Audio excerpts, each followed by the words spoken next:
Հարգարժան փոխոսնակ, սիրելի գործընկերներ, սիրելի քաղաքացիներ, ես առհասարակ կարծում եմ, որ մենք ճիշտ կլինի նաև մեր ուշադրությունը հրավիրենք այն հանգամանքի վրա, որ շատ երկրներ որևէ հանրային հեռարձակող չունեն։ Բոլոր հեռուստատեսությունները իրար հետ մրցակցում են եւ դա նորմալ է։ Մենք իհարկե որոշակի ավանդույթ ունենք եւ կարող ենք այդ ավանդույթը պահել, բայց կարծում եմ կոնկրետ այն հարցը, որը մենք քննարկում ենք, ինչ որ վերապրուկ է եւ ճիշտ կլինի երաշխավորված տեղ չունենալ ինչ որ մի մասնավոր կազմակերպության համար եւ այդ տեղը բացել մրցույթի։ Տիկին Կալեստյան, քանի որ դուք խոսելու եք ինձնից հետո,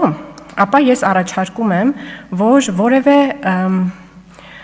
նոր բան ասեք մեզ ցեղասպանության հուշահամալիրի վերաբերյալ։ Դուք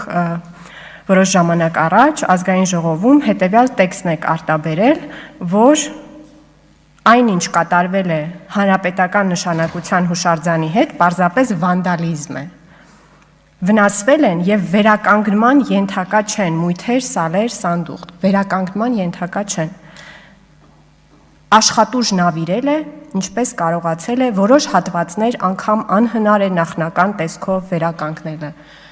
Ձեր ելույթից հետո գնացել եք ցեղասպանության հուշահամալիր, ինչ եք տեսել։ Հետ կվերցնեք ձեր այս խոսքերը, եթե ոչ, ապա ձեր ցանկացած փաստարկ, օրինակ այդ 600,000 դրամի մասին եւ այլն, արժանահավատ չեն։ Դուք այս ամբիոնից այսպիսի տեքստ եք ասել ցեղասպանության հուշահամալիրի վերաբերյալ։ Ես գնացել եմ եւ տեսել եմ, որ ձեր ասածը սուտ է։ Շնորհակալ եմ։